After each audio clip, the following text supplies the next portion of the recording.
ubu ni iteka ryose.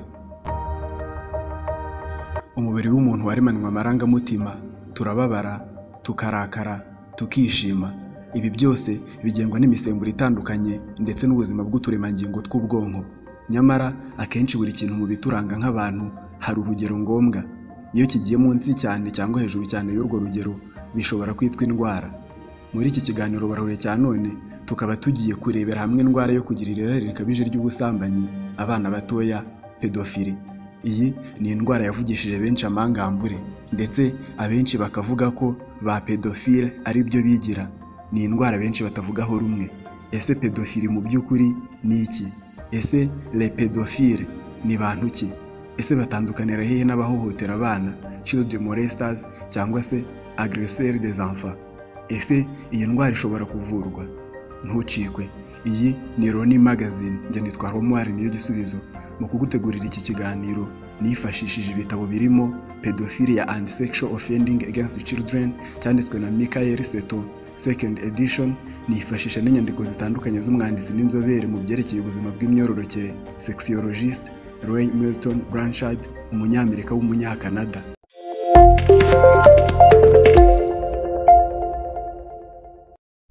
Pedofili cyangwa se pedophilia ni izina rikomoka ku magambo abiri y'Ikigereki, paidos bisobanura umwana na philia bisobanura urukundo cyangwa se ubucuti.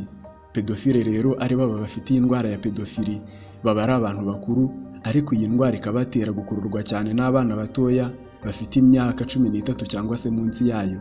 Les pédophiles batandukanye cyane na ba agresseurs des enfants cyangwa se child molesters. Umuhanga Blanchard avuga ko ba pédophile bagaragazwa n'amarangamutima yabo, naho ba agresseurs des enfants bakagaragazwa n'ibikorwa byabo. Aha ni ukuvuga ko ba pédophile bashobora kuba ba agresseurs des enfants, ariko si bose.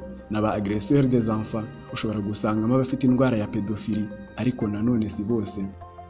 Ba pedofile bamwe bahitamo kutazigera bahohotera umwana mu buryo bwo kumukoresha imibonano mpuzabitsina ku gahato ubuzima bwabo bwose, ariko ba agresseurs des enfants bo amahirwe yose babonye akenshi bahita bayabyaza umusaruro, maze si ugukora amahano bakiva inyuma. Ese abaganga baba bafata pedofili nk'indwara?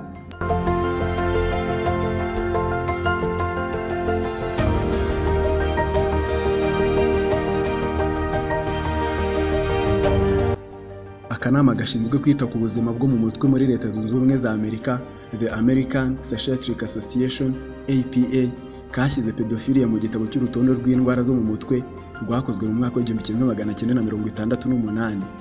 Urwo rutonde ari rwo bita Diagnostic and Statistical Manual of Mental Disorders, DSM.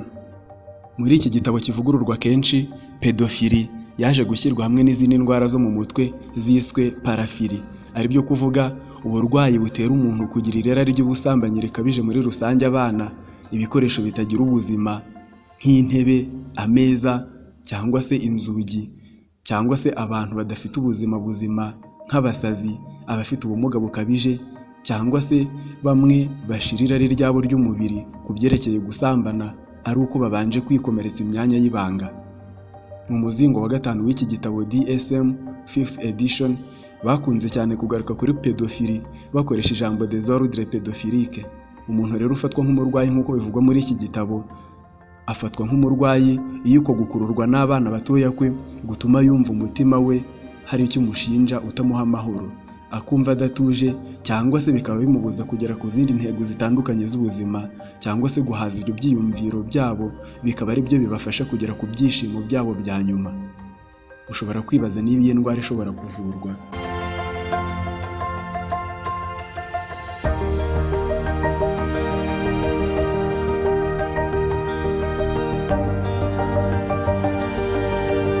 Nubwo inzobere mu by'ubuzima zihamya ko ibyiyumviro by'umuntu bidashobora kuvurwa, umuntu ashobora kuvurwa ahabwa ubufasha bwo kwirinda kuyoborwa nabyo ngo akore ibidakorwa.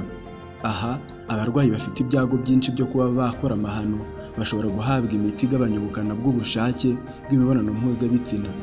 Ese les pédophiles baba bakururwa n'abana gusa?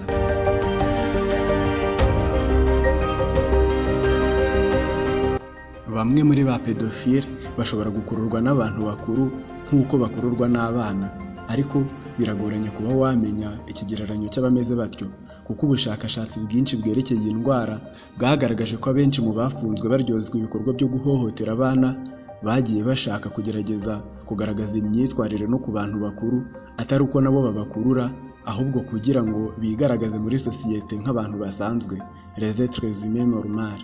Iyi ndwara ikunze kugaragara cyane ku gitsina gabo ugereranyije n'igitsina gore. Ese no mu baryamana bahuje ibitsina, les homosexuels, haba habamo ba pédophile?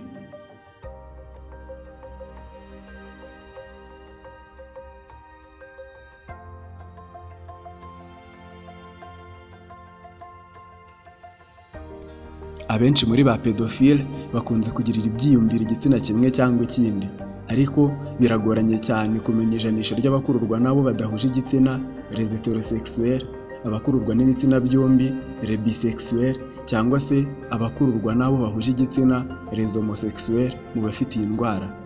Ese iyi ndwara ishobora gufata umuntu mukuru wari usanzwe ari muzima akururwa na bagenzi be bari mu kigero kimwe? Ibi abahanga bavuga ko ari imboneka rimwe.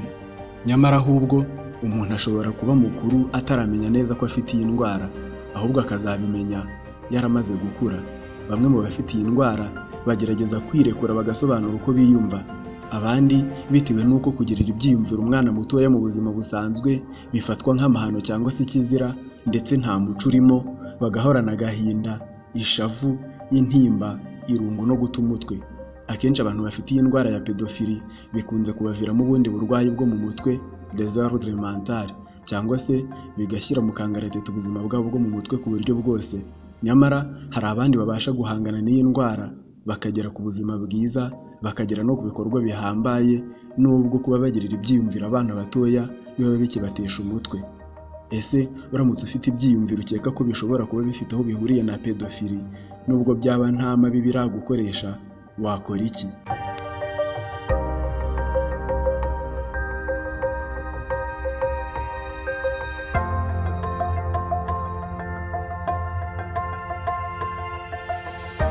Igihe ufite bene ibi byiyumviro usabwa kwihutira kureba abaganga bashinzwe ubuzima bwo mu mutwe. Abenshi iyo bamenye ko bafite ikibazo cyerekeye ubuzima bwo mu mutwe bakunze kugerageza kubihisha uko bashoboye, ahubwo bagahangana nabyo ubwabo. Nyamara ibi ntabwo ari byo.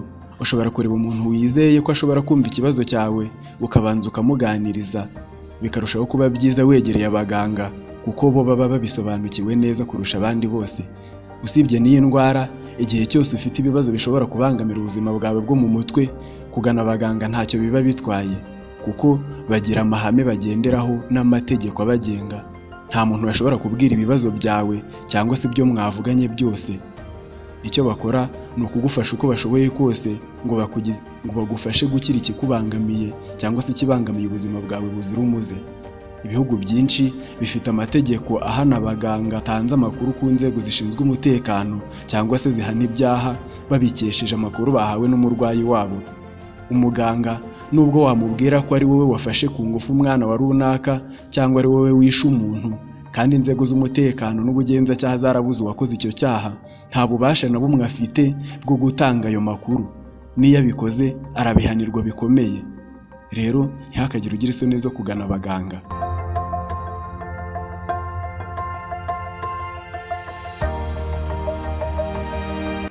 Abahanga kandi ndetse n'abaganga bagira inama abantu bose yo kudaha akato no gutoteza abantu bafite indwara ya pedofili cyangwa se ubundi burwayi bwo mu mutwe, kuko bahamya badashidikanya ko nta muntu uhitamo uburwayi bumufata. Ahubwo igihe wamaze kumenya ko umuntu afite uburwayi, ibyiza ni ukumuba hafi ukagerageza kumurinda kuba bwamwonona cyangwa se kuba hari amahano yakora bitewe n'ubwo burwayi afite. Iki kiganiro cyitwa Burahure. Iyi ni Roni Magazine, nkwibutse ko intego yacu ari ukuzagumana namwe ubu n'iteka ryose. Nawe wahitamo kwibanira natwe now and forever ukanda kuri subscribe cyangwa se sabone. Igitekerezo cyawe, inyunganizi cyangwa se ikibazo, manuka hasi muri commentaire ngo biryoha bisangiwe. Ndashimira abasangiza abandi ibiganiro byacu, namwe mutwereka ko mukunda ibiganiro byacu mukanda kuri like. Naho mu biganiro by'ubutaha, njye nitwa Romuald Niyo Gisubizo. Ndabakunda cyane.